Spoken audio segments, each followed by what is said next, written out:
Three cars walked out of the 1960s and vanished. Not because they were bad, not because people didn't want them, because the companies that made them disappeared, or the engineers were fired, or someone at the top decided the world wasn't ready and locked them in a garage. One of them should have been the fastest road car of its decade. One was built by a man who had already changed the car industry once and tried to do it again. And one was so far ahead of its time that when a version of it finally appeared 30 years later, the press called it revolutionary. Nobody mentioned they'd already seen it in 1967. If you find any of this interesting, hit subscribe. We find stories like this every single week. Now, let's go. Car 3, NSU Ro 80, 1967. In 1967, the NSU Ro 80 won the European Car of the Year award. Every motoring journalist in Europe who voted for it was right. By 1977, NSU, the company that built it, had ceased to exist, and almost everyone who bought an Ro 80 had needed to replace the engine, some of them 3 times. Look at the Ro 80 from the right angle, and it doesn't look like a 1967 car. It looks like something from 1995. The drag coefficient was 0.355, astonishing for its era. A modern Toyota Camry gets around 0.27. The gap is smaller than you think. The cab-forward design, the flush greenhouse, the tapering tail. In 1967, nothing else looked like this. Nothing.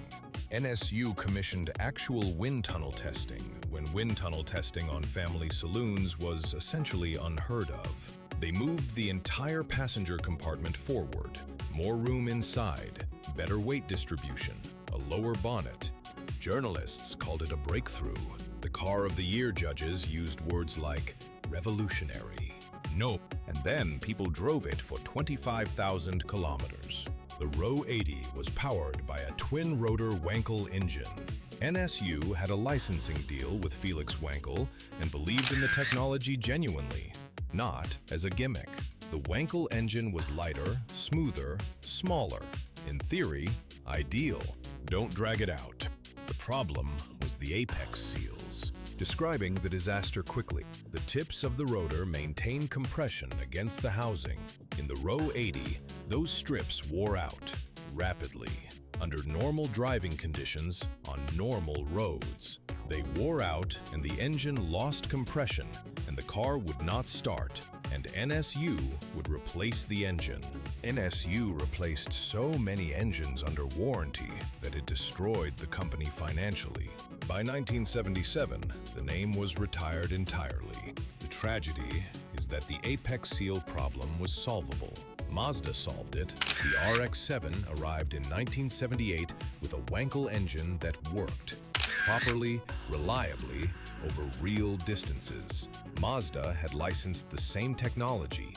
They just spent more time on the seals. NSU got there first. Mazda got there right. When the Audi 100 arrived in 1982 with a drag coefficient of 0.30 and the press went into shock, nobody connected the dots back to 1967. Nobody mentioned the car that had pioneered exactly this approach and been punished for it. Glas designed the Ro 80. He later designed the BMW E30 and the BMW E32. His work is in every serious conversation about automotive design history. The Ro 80 is mentioned, but not loudly enough. Over 37,000 were built. About 2,000 are thought to still exist. The people who own them now know exactly what they have. They also know to carry a spare set of apex seals. Car 2, Glas 3000 V8, 1965. In 1951, Hans Glas built a scooter. Not a car, a scooter. The Go-Go, 53 years old, a farm machinery manufacturer from Bavaria, and he decided to build a scooter. It sold hundreds of thousands of them. So he built a microcar, the Go-Go Mobile, one of the smallest production cars ever made. It also sold enormously. By the late 1950s, Glas had more than 6,000 employees. And then he built a V8 Gran Turismo that Frua designed, and BMW later described as too good to ignore. That car no longer exists. The Glas 2600 V8 appeared at Geneva in 1965.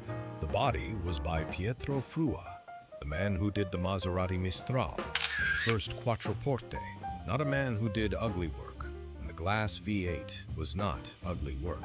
A long front, a notchback rear, a cabin greenhouse that tapered in just the right direction. At Geneva, it sat surrounded by Ferraris and Maseratis, and it did not look embarrassed. The V8 engine was Glas's own. Actually, two of their four-cylinder engines joined together. Around 150 horsepower in the 2600 variant, 160 in the 3000 that came 2 years later. One important thing about those engines, they used a toothed rubber belt to drive the camshaft. A timing belt, not a chain, not gears, a rubber belt. Glas had invented the timing belt, or at least produced one of the first practical applications of it in a production car. Today, almost every car engine on the planet uses a timing belt or chain derived from the concept Glas pioneered. The entire industry owes a quiet debt to a Bavarian microcar company that most people have never heard of. BMW bought Glas in 1966, right in the middle of the 3000 V8's production run. They kept the car going briefly, rebadged some of them, stuck a kidney grille on the front, called it the BMW Glas 3000 V8. Then they killed it in 1968. Here's what I want to know.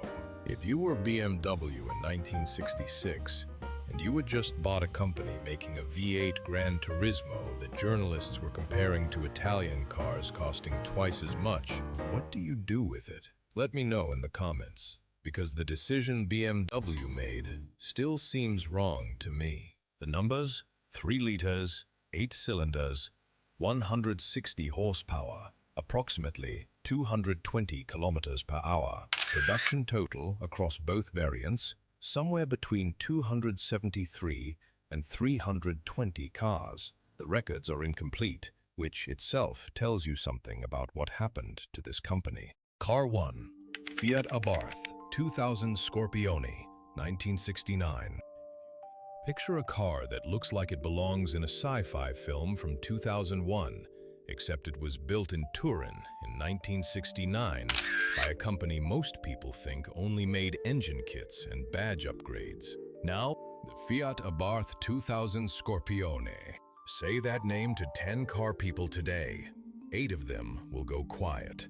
The other 2 will pretend they already knew. Carlo Abarth was not a subtle man. Austrian-born, naturalized Italian, former motorcycle racer, obsessive. By the mid-1960s, his company had already built a name, turning Fiat engines into something they were never supposed to be. But Abarth wanted more than tuning. He wanted a car that was entirely his. So he went to Pininfarina. The design that came back was unusual, very unusual. The Scorpione was a Berlinetta, 2 seats, mid-engined, a body so low and tapered at the front that the bonnet almost touched the road. At the back, a greenhouse roofline that dissolved into a fastback so aggressive it barely looked like a production car at all. It was meant to be exactly that, a production car, a small batch GT for wealthy customers who found the Ferrari 206 Dino a touch too common. 3 versions were shown in 1969, 1 closed, 1 spider, 1 racing prototype. The engine? A 2-liter 4-cylinder, Abarth's own, around 150 horsepower. The car weighed just over 700 kilograms. But don't drag it. Do that math. In 1969, a 700-kilogram car with 150 horsepower and that aerodynamics profile would have been genuinely fast. Fast enough to matter, fast enough to make people buy one. Except nobody was allowed to. In 1971, Fiat bought Abarth outright, and Fiat did not want a competing sports car. They already had the Dino. They had the X19 in development. A boutique Abarth GT would muddy the lineup and eat into margins they wanted to protect elsewhere. The Scorpione project was shelved. The 3 show cars went into storage. Their fate after that is not entirely clear, which is remarkable. You would think 3 cars that striking would be traceable. One reportedly survived into a private collection in Italy. The others, nobody is certain. Carlo Abarth died in 1979. He never saw a production version of the car he'd wanted most. Close. 3 cars. 1 never made it to production. 1 was bought and canceled before it could prove anything. And 1 proved everything and paid for it. Which one bothers you most? I know my answer. Drop yours in the comments. If you want more stories like this, cars that should exist but don't, decisions that should have gone differently and didn't, we publish one every week. The subscribe button is right there. Use it, or don't. But if you do, you won't regret it.